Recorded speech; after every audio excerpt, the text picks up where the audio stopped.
Bos, malam ini aku duduk lebih cepat karena ada satu hal yang mengganggu pikiranku sejak lama. Katakan saja, Sari, aku sedang menyiapkan ginger ala favoritmu dan telingaku siap mendengar.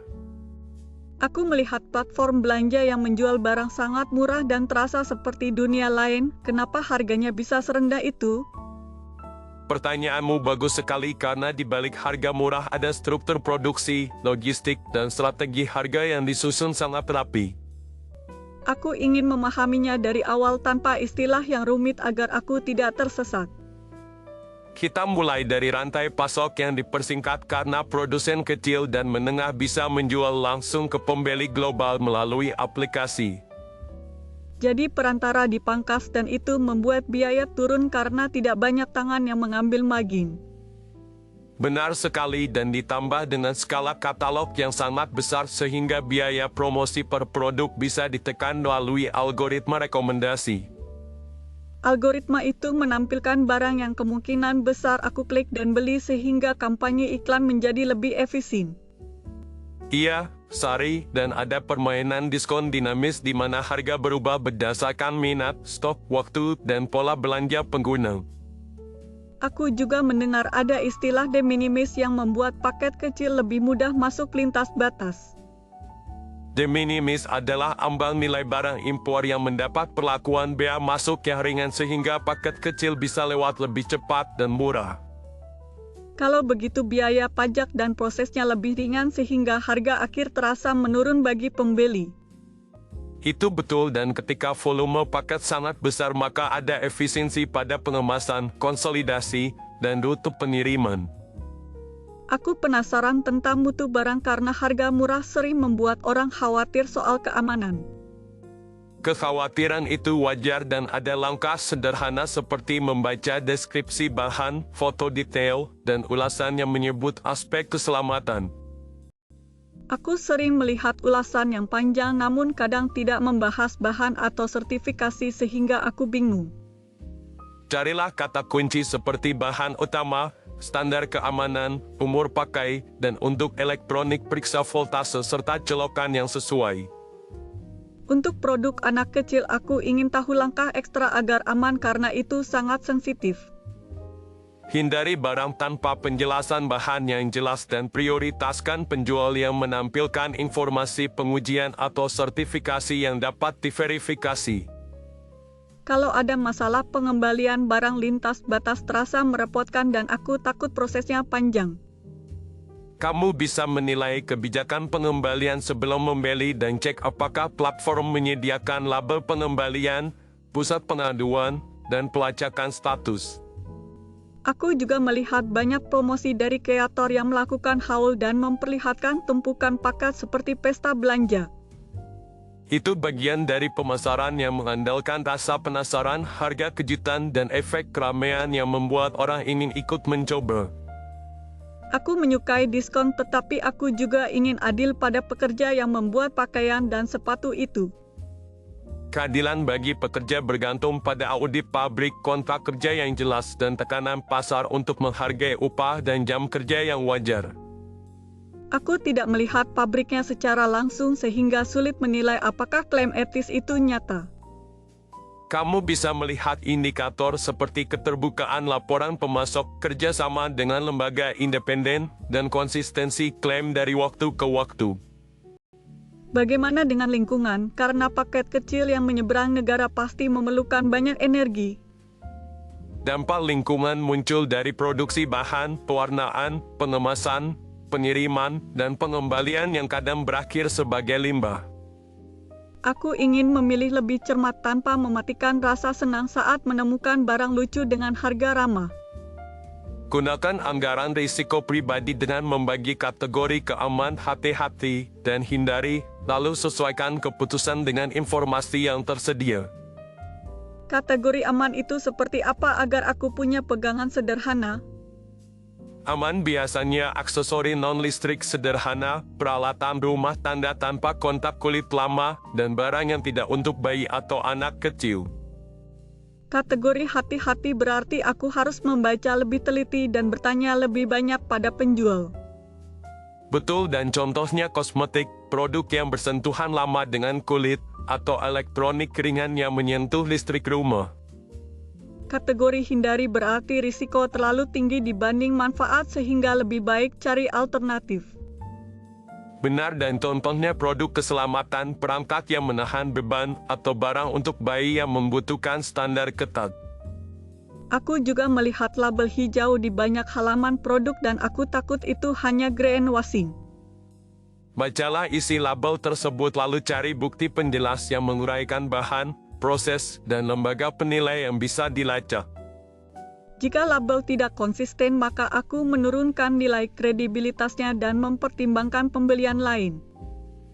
Itu strategi yang sehat karena keputusan belanja yang baik lahir dari informasi yang jelas dan bisa diuji. Aku merasa platform memiliki tanggung jawab untuk mengawasi penjual dan menurunkan risiko bagi pembeli.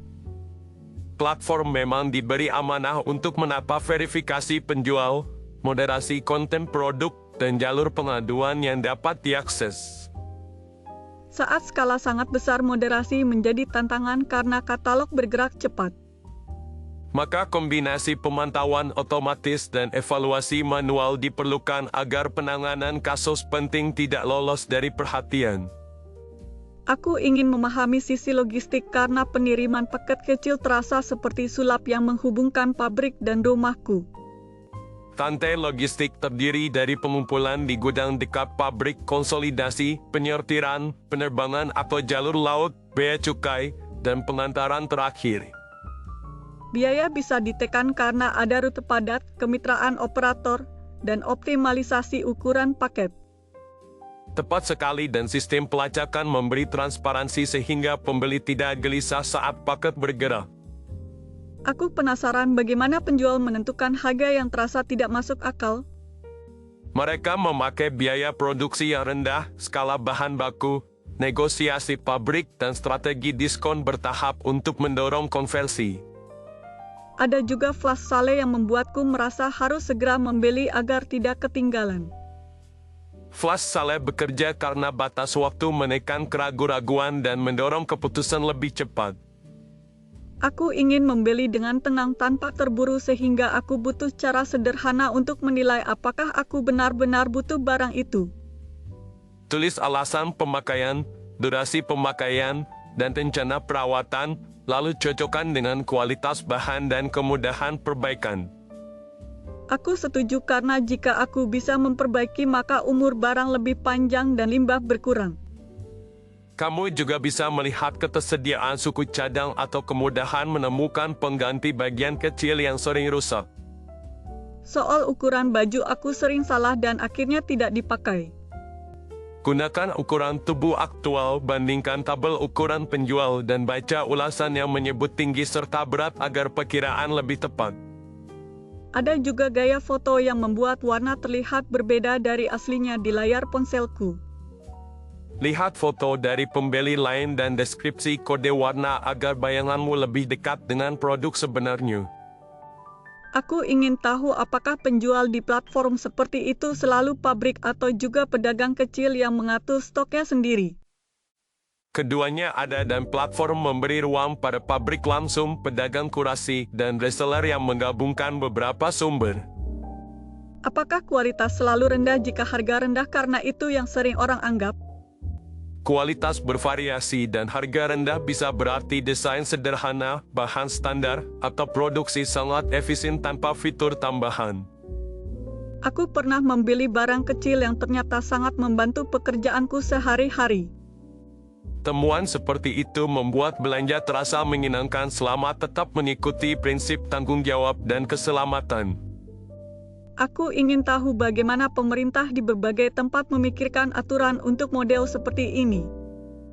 Pemerintah biasanya meninjau perlindungan konsumen, transparansi penjual, penandaan produk, dan tata cara impor agar pasar tetap adil. Penting juga agar pelaku lokal tidak kalah oleh praktik yang menghindari tanggung jawab sosial. Benar, dan tujuan kebijakan yang baik adalah menyeimbangkan inovasi, harga terjangkau, dan standar yang melindungi pembeli dan pekerja. Aku mendengar ada dorongan untuk memperjelas informasi asal barang agar lebih transparan. Transparansi asal barang membantu penelusuran bila terjadi masalah dan mendorong produsen bertanggung jawab terhadap kualitasnya. Aku melihat juga promosi melalui micro-influencer yang terasa sangat dekat dengan penonton. Promosi seperti itu memanfaatkan kedekatan sosial sehingga pesan tentang harga dan gaya menyusup ke kebiasaan belanja sehari-hari. Aku khawatir orang muda membeli terlalu cepat karena pengaruh tersebut dan menyesal setelah itu. Kita bisa mengajarkan jeda singkat sebelum checkout dan menimbang manfaat nyata dalam beberapa minggu ke depan. Aku suka jeda singkat karena memberi ruang untuk berpikir dan menilai apakah barang itu sekadar impuls. Jeda singkat juga menyingkap apakah kamu terbawa suasana atau memang punya kebutuhan yang jelas. Kalau aku ingin menulis daftar periksa sebelum membeli lintas batas, maka apa saja poinnya? Periksa deskripsi bahan, ulasan kredibel, kebijakan pengembalian, foto nyata, ukuran dan voltase, serta reputasi penjual. Aku akan menambahkan catatan tentang bahaya untuk anak kecil dan hewan peliharaan agar tidak salah pilih. Itu tambahan yang penting karena keselamatan pengguna yang rentan adalah prioritas utama. Apakah ada cara sederhana untuk mengecek klaim ramah lingkungan agar tidak tertipu? Cari penjelasan proses bahan daur ulang yang spesifik dan tautan ke lembaga penilai yang bisa kamu periksa lebih lanjut. Aku sering ragu ketika melihat harga terlalu murah untuk kosmetik dan produk perawatan kulit. Untuk kategori itu bacalah komposisi dengan teliti, cari ulasan yang menyebut reaksi kulit, dan mulai dari unit kecil untuk uji kecocokan. Kalau barang elektronik ringan, apakah ada saran cepat agar aman dipakai? Pastikan kompatibilitas voltase, perhatikan panas berlebih pada ulasan, dan hindari pemakaian yang melampaui spesifikasi. Aku ingin tahu apakah platform memberi tools untuk mengecek keaslian merek. Ada program penjual terverifikasi dan saluran pengaduan untuk produk yang mencurigakan, serta label yang menunjukkan status toko resmi.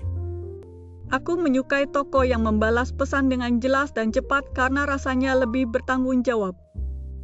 Respons yang baik menandakan penjual memahami produknya dan bersedia menyelesaikan masalah setelah pembelian. Di sisi pekerja aku ingin gambaran yang tidak menyederhanakan karena aku tahu situasinya beragam. Benar, Sari, dan kita perlu memahami konteks pabrik, lokasi musim pesanan, dan tekanan harga global yang memengaruhi upah dan jam kerja. Apakah ada perubahan yang bisa didorong pembeli selain memilih toko yang lebih transparan? Pembeli dapat memberi ulasan yang jujur tentang mutu dan keamanan, menghindari pemborosan, dan mendukung produk yang tahan lama. Aku suka ide tahan lama karena itu mengurangi kebutuhan pembelian berulang tanpa alasan kuat. Produk yang mudah dirawat dan dapat diperbaiki punya nilai lebih meskipun harga awal sedikit lebih tinggi. Bagaimana nasib toko lokal ketika platform lintas batas menjadi kebiasaan baru? Toko lokal bisa menaungi layanan cepat, kurasi rasa lokal, dan perbaikan langsung, lalu memadukan penjualan daring agar jangkauannya meluas. Aku ingin tetap menikmati belanja sambil merasa bahwa aku membuat pilihan yang masuk akal. Itu tujuan kita malam ini, yaitu memberi kerangka sederhana agar kamu menikmati penemuan tanpa mengabaikan tanggung jawab. Aku merasa lebih tenang karena sekarang aku punya peta yang jelas untuk memutuskan. Ingat bahwa keputusan baik adalah gabungan informasi yang cukup dan kejujuran pada kebutuhan pribadi. Jika suatu saat regulasi berubah, maka kerangka berpikir ini tetap berguna sebagai panduan umum. Kerangka ini netral terhadap perubahan aturan karena prinsipnya adalah keselamatan, kejelasan informasi, dan penilaian risiko. Aku ingin satu contoh alur belanja yang rapi dari pencarian sampai ulasan akhir. Pilih kategori aman, baca deskripsi, cek ulasan dengan foto, periksa kebijakan pengembalian, beli unit kecil jika perlu, dan tulis ulasan jujur. Untuk kategori hati-hati aku tambah jam jeda sebelum membayar agar pikiranku dingin kembali. Itu langkah yang bagus karena banyak penyesalan muncul ketika keputusan terlalu cepat tanpa data yang cukup. Aku menyadari bahwa rasa penasaran adalah bagian menyenangkan dari penjelajahan katalog. Jaga rasa penasaran itu sambil memberi pagar sederhana agar pengalamanmu tetap aman dan memuaskan. Sejauh ini aku paham tentang harga, logistik, keselamatan, pekerja, dan lingkungan. Tambah satu hal lagi yaitu manajemen akun seperti kata sandi yang kuat dan pengaturan notifikasi agar transaksi lebih terkendali. Aku juga mengaktifkan metode pembayaran yang memberi perlindungan pembeli bila ada sengketa. Langkah itu menambah lapis keamanan dan membuat proses pengembalian dana lebih jelas bila terjadi masalah. Kalau suatu saat aku melihat tren baru di platform, maka apa yang perlu aku tanyakan pada diriku sendiri? Tanyakan apa manfaat nyata, apa risikonya, bagaimana kebijakan pengembalian, dan apakah penjual memberi informasi yang memadai. Aku merasa malam ini seperti pulang membawa alat ukur kecil untuk menghadapi katalog yang besar. Itu yang kuharapkan karena alat ukur kecil yang konsisten lebih berharga dari daftar panjang yang jarang dipakai. Terima kasih, Bos, karena kamu menjelaskan tanpa membuatku takut dan tanpa menyalahkan rasa ingin tahuku. Terima kasih juga, Sari, karena kamu datang dengan pikiran terbuka dan minum ginge ale dengan senyuman yang menenangkan. Aku akan mempraktikkan langkah-langkah sederhana ini saat menjelajah platform murah yang menggoda. Nikmati prosesnya dan jaga kendali agar dompet dan pikiranmu tetap sehat. Sebelum aku pergi, aku ingin satu kalimat pamungkas yang bisa kuingat setiap kali aku melihat harga yang menggiurkan. Kalimatnya adalah beli dengan alasan yang jelas, bukan dengan rasa takut ketinggalan yang datang sesaat. Itu singkat dan kuat dan akan aku ulang setiap kali aku membuka aplikasi belanja. Baiklah, Sari, malam sudah larut dan musik piano mulai pelan, maka saatnya kita berpisah dengan ringan. Terima kasih, Bos, untuk malam yang tenang dan segelas kinyer ale yang membuatku jernih. Sampai jumpa lagi, Sari, dan semoga langkahmu besok terasa ringan. Aku berdiri pelan dan berbisik pada diri sendiri bahwa sudah malam dan aku harus pulang sekarang. Tiba-tiba aku teringat bahwa dompetku tertinggal di rumah dan aku bingung harus bagaimana membayar minuman barusan. Maaf ya karena aku lupa membawa dompet, jadi aku ingin bertanya apakah kamu yang duduk di sisi kanan bar bisa mentraktir ginge ale malam ini? Aku tahu sejak tadi kamu mendengarkan obrolanku dengan bos dan jika ada hal kecil yang bermanfaat mungkin kamu bisa membantuku. Terima kasih kalau kamu bersedia. Dan untuk dukunganmu bisa melalui kode QR di pojok kanan bawah video atau tautan di deskripsi video. Sekalian mohon tekan tombol suka lalu berlangganan dan tinggalkan komentar agar kita bisa bertemu lagi di sesi berikutnya. Di deskripsi video juga ada tautan menuju karya dari seri lain yang sangat berbeda jadi silakan jelajahi saat kamu punya waktu.